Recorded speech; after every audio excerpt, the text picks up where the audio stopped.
ಇನ್ನು ಸದನದಲ್ಲಿ ಸಚಿವ ಬಿ ನಾಗೇಂದ್ರ ಅವರ ರಾಜೀನಾಮೆಗೂ ಕೂಡ ವಿಪಕ್ಷ ನಾಯಕರು ಪಟ್ಟು ಹಿಡಿದಿದ್ದಾರೆ. ವಿಧಾನಸಭೆಯಲ್ಲಿ ಬಿಜೆಪಿ ಪ್ರತಿಭಟನೆ ಮುಂದುವರೆದಿದೆ. ಪ್ರಶ್ನೋತ್ತರ ಕಲಾಪದ ನಡುವೆ ಬಿಜೆಪಿ ಘೋಷಣೆಗಳನ್ನು ಕೂಗ್ತಾ ಇದೆ. ಯಾವುದೇ ಕಾರಣಕ್ಕೂ ನಾಗೇಂದ್ರ ಅವರು ಸಚಿವ ಸ್ಥಾನದಲ್ಲಿ ಮುಂದುವರಿಬಾರದು, ಅವರು ರಾಜೀನಾಮೆಯನ್ನು ಕೊಡಬೇಕು ಅನ್ನುವಂಥದ್ರ ಬಗ್ಗೆ ಘೋಷಣೆಗಳನ್ನು ಕೂಗ್ತಾ ಇದ್ದಾರೆ.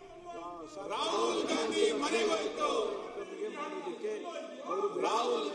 ಮನೆಗೋಯ್ತು, ಈ ಪ್ರಸ್ತಾವನೆಯನ್ನು ಸರ್ಕಾರ ಪರಿಗಣಿಸಿದೆ. ರಾಹುಲ್ ಗಾಂಧಿ ಮನೆಗೋಯ್ತು, ಈಗಾಗಲೇ ನಾವು ಚರ್ಚೆ ಮಾಡಿ ರಾಹುಲ್ ಗಾಂಧಿ ಮನೆಗೋಯ್ತು, ಆರ್ಥಿಕ ರಾಹುಲ್ ಗಾಂಧಿ ಮನೆಗೋಯ್ತು, 1,20,000ಕ್ಕೆ ನಾವು ಮಾಡಿದ್ದಕ್ಕೆ ರಾಹುಲ್ ಗಾಂಧಿ ಮನೆಗೋಯ್ತು. ಈ ಸಮಸ್ಯೆಗಳು ಕೊಡಲೇಬೇಕು, ರಾಜೀನಾಮೆ ಕೊಡಲೇಬೇಕು,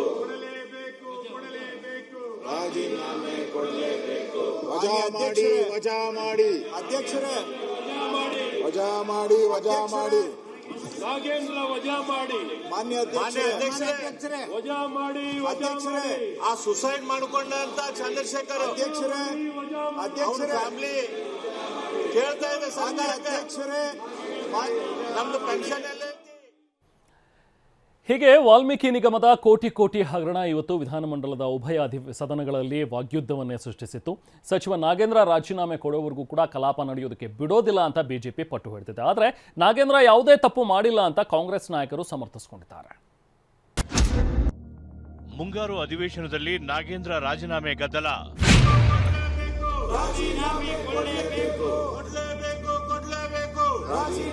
ಕೊಡಲೇಬೇಕು, ಅವ್ರನ್ನ ತೆಗೆದಿದ್ದಾಕೆ ಸೇರಿಸ್ಕೊಂಡಿದ್ದಾಕೆ ಅಂತ ಹೇಳ್ಬೇಕಲ್ಲ ಸದನಕ್ಕೆ. ಮೊದಲು ನಾಗೇಂದ್ರ ರಾಜೀನಾಮೆ, ಬಳಿಕ ಕಲಾಪ. ಬಿಜೆಪಿ ಪಟ್ಟು. ಹಣ 187 ಕೋಟಿ ಲೂಟಿ ಆಗಿರೋದು ಈ ಸದನದಲ್ಲಿ ಒಪ್ಪಿಗೆ ಆಗಿದೆ. ಕಳಂಕಿತ ಸಚಿವರನ್ನ ಕೂರಿಸಿಕೊಂಡು ತಗೊಳಕ್ಕಾಗತ್ತ? ನಾವು ಹಣ ದುರುಪಯೋಗ ಆಗಿದೆ, ಹಣ ಬಳಕೆ ಆಗಿದೆ, ಹಣ ಟ್ರಾನ್ಸ್ಫರ್ ಆಗಿದೆ ಅಂತ ಈಗ ಮತ್ತೆ ಅವ್ರನ್ನ ನೀವು ಮಂತ್ರಿ ಮಾಡಿದ್ರೆ ಈ ಸದನಕ್ಕೆ ಏನ್ ಗೌರವ ಬರ್ತದೆ? ಮುಂಗಾರು ಅಧಿವೇಶನದ 3ನೇ ದಿನವಾದ ಇವತ್ತು ಭಾರೀ ಕೋಲಾಹಲ ನಡೆದಿದೆ. ಸಚಿವ ಬಿ ನಾಗೇಂದ್ರ ರಾಜೀನಾಮೆಗೆ ಪಟ್ಟು ಹಿಡಿದಿರುವ ಬಿಜೆಪಿ ಸದಸ್ಯರು ಉಭಯ ಸದನಗಳಲ್ಲಿ ಕಲಾಪ ಆರಂಭವಾಗುತ್ತಿದ್ದಂತೆ ಘೋಷಣೆ ಕೂಗಿ ಪ್ರತಿಭಟಿಸಿದರು. ವಾಲ್ಮೀಕಿ ನಿಗಮದಲ್ಲಿ ನಡೆದಿದೆ ಎನ್ನಲಾಗಿರುವ ಹಗರಣವನ್ನಿಟ್ಟುಕೊಂಡು ಬಿಜೆಪಿ ಪ್ರತಿಭಟನೆ ನಡೆಸಿದೆ. ಸಚಿವ ಸಂಪುಟದಿಂದ ನಾಗೇಂದ್ರರನ್ನ ವಜಾಗೊಳಿಸಿ ಅಂತ ವಿಪಕ್ಷ ಸದಸ್ಯರು ಪಟ್ಟು ಹಿಡಿದಿದ್ದಾರೆ. ಈ ವೇಳೆ ಸರ್ಕಾರ ಹಾಗೂ ವಿಪಕ್ಷ ಸದಸ್ಯರ ನಡುವೆ ಮಾತಿನ ಸಮರವೇ ನಡೆದು ಹೋಯಿತು. ಅವರು ರಾಜೀನಾಮೆ ಕೊಟ್ಟಿದ್ದು ಯಾಕೆ, ಇವಾಗ ತಗೊಂಡಿರೋದು ಯಾಕೆ? ಅವ್ರನ್ನ ಇದೇ ಸದನದಲ್ಲಿ ರಾಜೀನಾಮೆ ಕೊಟ್ಟರು. ನಾಗೇಂದ್ರ ರಾಜೀನಾಮೆಗೆ ಒತ್ತಾಯಿಸಿದ ವಿಪಕ್ಷ ನಾಯಕ ಆರ್ ಅಶೋಕ್ ಹಿಂದೆ ಸಿದ್ದರಾಮಯ್ಯ ಸರ್ಕಾರದಲ್ಲಿ ರಾಜೀನಾಮೆ ತೆಗೆದುಕೊಂಡಿದ್ದಾರೆ, ಮತ್ತೆ ಅವರನ್ನ ಮಂತ್ರಿ ಮಾಡಿದ್ರೆ ಸದನಕ್ಕೆ ಏನ್ ಗೌರವ ಇದೆ ಅಂತ ಪ್ರಶ್ನಿಸಿದ್ರು.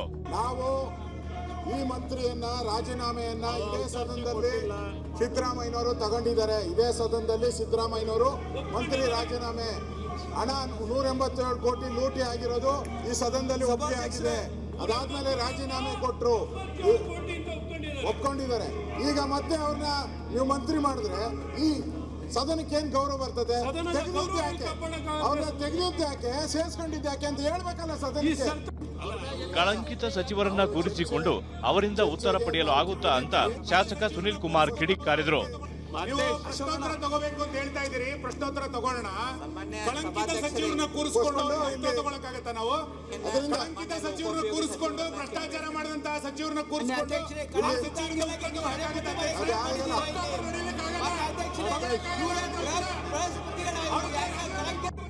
ಈ ವೇಳೆ ಮಧ್ಯ ಪ್ರವೇಶಿಸಿದ ಗೃಹ ಸಚಿವ ಪ್ರಿಯಾಂಕ್ ಖರ್ಗೆ ಕಳಂಕಿತ ಅನ್ನೋದಕ್ಕೆ ಇವ್ರಿಗೇನು ಅಧಿಕಾರ ಇದೆ ಅಂತ ಪ್ರಶ್ನಿಸಿದ್ರು.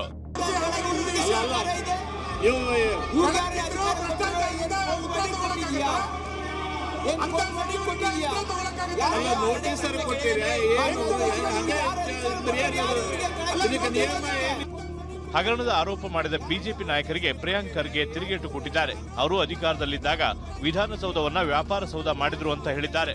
ಬಿಜೆಪಿ ಅವರಿಗೆ ಇದ್ರ ಬಗ್ಗೆ ಮಾತಾಡೋ ನೈತಿಕತೆನೇ ಇಲ್ಲ. ಅವರಿದ್ದಾಗ ವಿಧಾನಸೌಧವನ್ನು ವ್ಯಾಪಾರ ಸೌಧ ಮಾಡಿದ್ರು, ನೆನಪಿರಲಿ ಅಂತ. ಆ್ಯಂಡ್ ನಾಗೇಂದ್ರ ಅವರು ಇನ್ನೂ ಯಾವುದೇ ರೀತಿಯಾಗಿ ಕನ್ವಿಕ್ಟೆಡ್ ಅಲ್ಲ. ಯಾವಾಗ ಸರ್ಕಾರಕ್ಕೆ ಮುಜುಗರ ಆಗ್ತಾ ಇದೆ ಅಂತ ಅವರು ರಾಜೀನಾಮೆ ಕೊಟ್ಟರು, we had accepted it. Voluntary ಅವರೇ ಕೊಟ್ಟಿದ್ದು. ಈಗಾಗಲೇ ಕ್ಲೀನ್ ಚಿಟ್ ಸಿಕ್ಕಿದೆ ಅಲ್ಲಿ CID ಇಂದ. ವಿರೋಧ ಪಕ್ಷದವ್ರು ಇನ್ನೇನು ಕೇಳ್ತಾರೆ ಅದನ್ನೇ ಕೇಳಬೇಕಲ್ವ ಅವರು. ಅವರೆಲ್ಲ ಮೊಸರಲ್ಲಿ ಕಲ್ಲಲ್ಲಿ ಹುಡ್ಕೊಂತಕ್ಕಂಥದ್ದು. ಏನಂದರೆ ನಾಗೇಂದ್ರ ಅವರು ಈಗ ಅವ್ರದ್ದು ಶಿಕ್ಷೆ ಏನು ಕನ್ಫರ್ಮ್ ಆಗಿಲ್ಲ. ಶಿಕ್ಷೆ ಆಗದೆ ಇರೋದ್ರಿಂದ ಇನ್ನೂ ತನಿಖೆ ಹಂತದಲ್ಲಿದೆ. ತನಿಖೆ ಹಂತದಲ್ಲಿದ್ದಾಗ ಇದು ಕೇಳ್ತಕ್ಕಂಥದ್ದು ಸೂಕ್ತ ಅಲ್ಲ ಅಂತಕ್ಕಂಥದ್ದು ನನ್ನ ಅಭಿಪ್ರಾಯ. ಸಚಿವ ನಾಗೇಂದ್ರ ರಾಜೀನಾಮೆಗೆ ಒತ್ತಾಯಿಸಿ ವಿಪಕ್ಷಗಳ ಧರಣಿ ಹಿನ್ನೆಲೆ ವಿಧಾನಸಭೆ ಕಲಾಪವನ್ನು ಸ್ಪೀಕರ್ ಜಿಎಸ್ ಪಾಟೀಲ್ 1 ಗಂಟೆ ಕಾಲ ಮುಂದೂಡಿಕೆ ಮಾಡಿದರು. ಚರ್ಚೆ ಮಾಡಿ ಅದನ್ನೇನೋ ಬಗೆಹರಿಸಲಿಕ್ಕೆ ಪ್ರಯತ್ನ ಮಾಡೋಣ. 1 ಗಂಟೆ ಮುಂದೂಡ್ತಾ ಇದೆ. ವಿಧಾನ ಪರಿಷತ್ನಲ್ಲೂ ನಾಗೇಂದ್ರ ರಾಜೀನಾಮೆಗೆ ಪಟ್ಟು ಹಿಡಿದಿರುವ ಬಿಜೆಪಿ ಘೋಷಣೆ ಕೂಗಿ ಆಕ್ರೋಶ ಹೊರಹಾಕಿದೆ. ಪ್ರಶ್ನೋತ್ತರ ಕಲಾಪ ಆರಂಭದಲ್ಲೇ ನಾಗೇಂದ್ರ ರಾಜೀನಾಮೆ ಕೊಡ್ಲಿ ಅಂತ ಘೋಷಣೆ ಕೂಗಿದ್ದಾರೆ. ವಿವೇಕಾನಂದ ಅವರು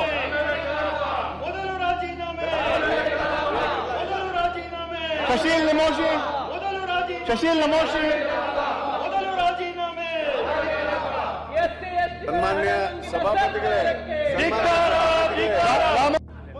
ಬಿಜೆಪಿ ನಾಯಕರ ವಾಕ್ಸಮರ ಇಷ್ಟಕ್ಕೆ ತಣ್ಣಗಾಗಲಿಲ್ಲ. ರಾಯರೆಡ್ಡಿ ಮಾತನಾಡುವ ವೇಳೆ ಮೊದಲು ರಾಜೀನಾಮೆ ನಂತರ ಕಲಾಪ ಅಂತ ಘೋಷಣೆ ಕೂಗಿ ಆಕ್ರೋಶ ವ್ಯಕ್ತಪಡಿಸಿದರು.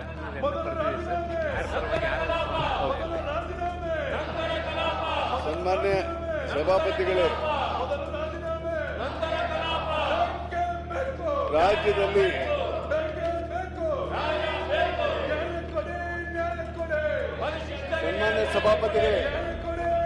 ರಾಜ್ಯದಲ್ಲಿ ಈಗಾಗಲೇ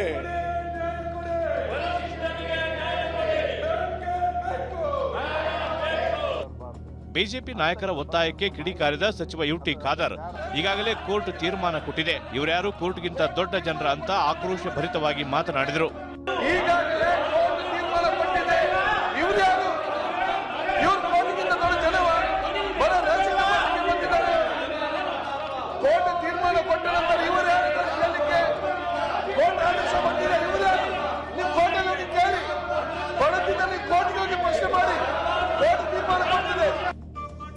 ಸಾಧಾರಣ ಮಾತ್ರವಲ್ಲ, ಜಿಲ್ಲಾ ಕೇಂದ್ರಗಳಲ್ಲೂ ಬಿಜೆಪಿ ನಾಯಕರು ಬೀದಿಗಿಳಿದಿದ್ದಾರೆ. ನಾಗೇಂದ್ರ ರಾಜೀನಾಮೆಗೆ ಒತ್ತಾಯಿಸಿ ಪ್ರತಿಭಟನೆ ಮಾಡಿದ್ದಾರೆ. ಬಳ್ಳಾರಿ, ಮೈಸೂರು, ತುಮಕೂರು, ರಾಮನಗರ ಸೇರಿದಂತೆ ಹಲವು ಜಿಲ್ಲೆಗಳಲ್ಲಿ ಬಿಜೆಪಿ ಕಾರ್ಯಕರ್ತರು ಪ್ರತಿಭಟನೆ ಮಾಡಿದ್ದಾರೆ. Bureau report, TV9.